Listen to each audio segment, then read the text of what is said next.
It began as a simple idea: Well, it's a wonderful story, I think. improve the health and well-being of Spokane County citizens. There were leaders in the community, particularly leaders of the hospitals, of Spokane County Medical Society and the Spokane County Health District, INHS, who came together, and they had a vision that they wanted to create an initiative with the purpose of improving the overall health of Spokane community in the broadest sense, beyond traditional medical care. Barb Savage was one of those community leaders. She worked at Holy Family Hospital. And we were brought together, and we kept our own jobs. This was something you did in addition. So we kept our own jobs. We came together, and we were to try to take this vision and make it a reality. Torney Smith was part of the early team too, representing public health. Their mission: redefine health. Early on, the thought about health improvement was very clinically oriented, but it didn't take us very long to recognize that the issues really contributing to health are what we would now refer to as the social determinants of health, issues that people experience in their day-to-day lives that either benefit their health or make it more and more challenging. So those are things such as poverty, education, whether you have access to transportation, the quality of housing that you have, the safety in your neighborhood, the environment you live in. All of those factors determine the likelihood of you having a healthy adulthood or not. With that vision that health was more important than health care, they were off. The team hired a consultant and began the ambitious task of trying to understand what community health looked like in Spokane County. So yes, we began having meetings. And so we'd bring people together and we'd talk about the vision, ask their advice, ask their input, provide them some inspiration about what this might look like, and ask for their support. And their support might be in the form of providing personnel to help or financial support. Support and interest began to grow. So did the meetings.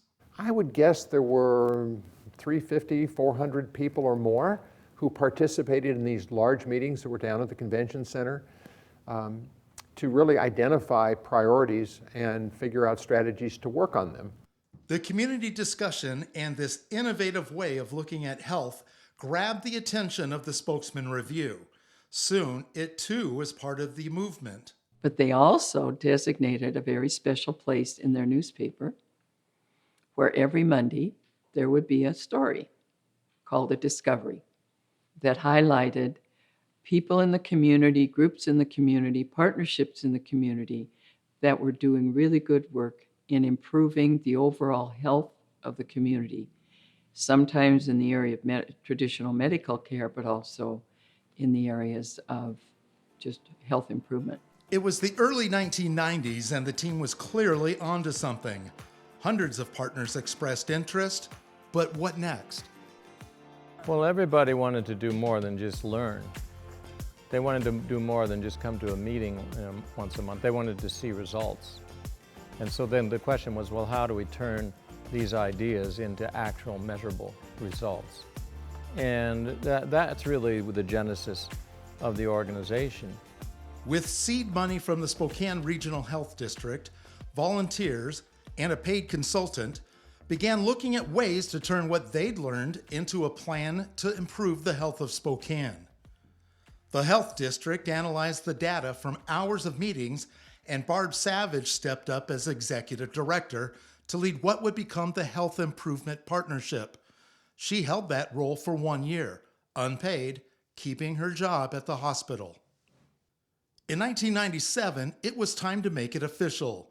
The Health Improvement Partnership was incorporated, getting 501c3 nonprofit status and hiring its first paid staff member, Dan Baumgarten, who had worked as a consultant.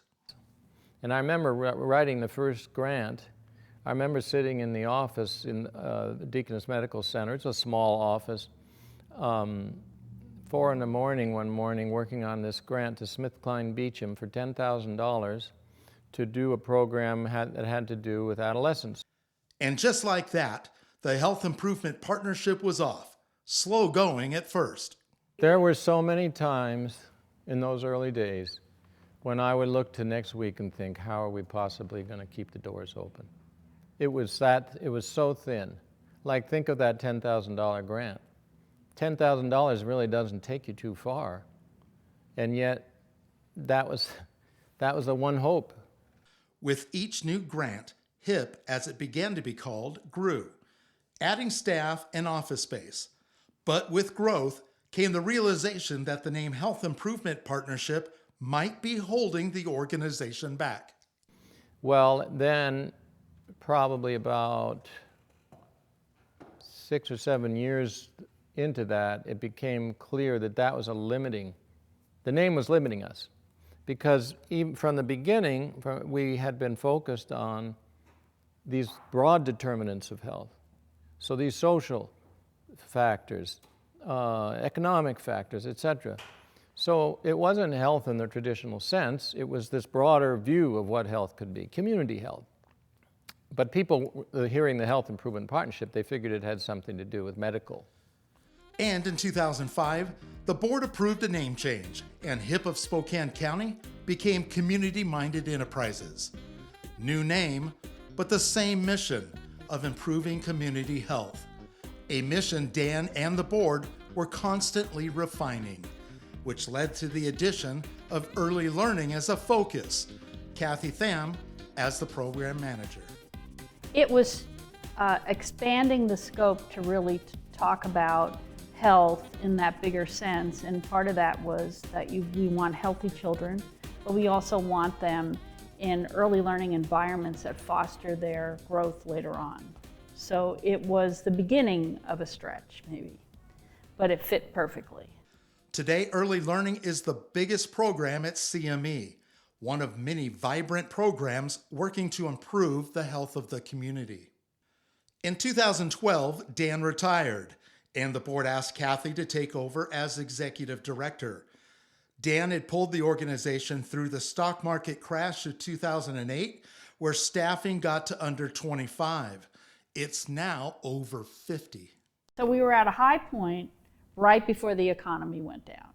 And then it was a stretch because CME committed to trying to maintain its staff even though other nonprofits were folding at that point. So CME weathered through that part, and then we have slowly grown since that time. So it's an up and down as far as growth.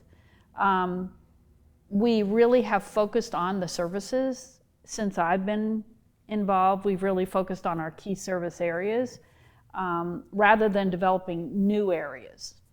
In 2018, those services included programs run out of 4 offices in Spokane and 1 in Pasco. Recovery Community Services and Recovery Cafe Spokane, assisting adults in drug and alcohol recovery. Plan to Work, assisting people transitioning from Social Security benefits to unemployment. Early learning remains a strong focus with programs like Early Achievers, offering coaching and technical assistance to child care providers to improve quality. The Exceptional Family Member Program, serving Air Force families who have a child with special needs. And the Child Care Assistance Program, providing parents in outpatient substance abuse treatment with access to quality child care. CME is also part of the Early Childhood Education and Assistance Program known as ECAP, operating a free preschool in the Southwest Community Center. And Community Minded Television, CMTV 14, which finally got the studio Dan dreamed of in 2017. I see certain projects that we were nudging along, and now they're blooming. I mean, they have a bigger scope, and they actually went where we hoped they would go. Looking back, the founding members are humble and also encouraged that the original Health Improvement Partnership is living up to their vision. I think it's phenomenal. And of course, way beyond probably where we would have ever envisioned, really. we were trying to boil the ocean with what we were doing in a way to get this whole vision out there.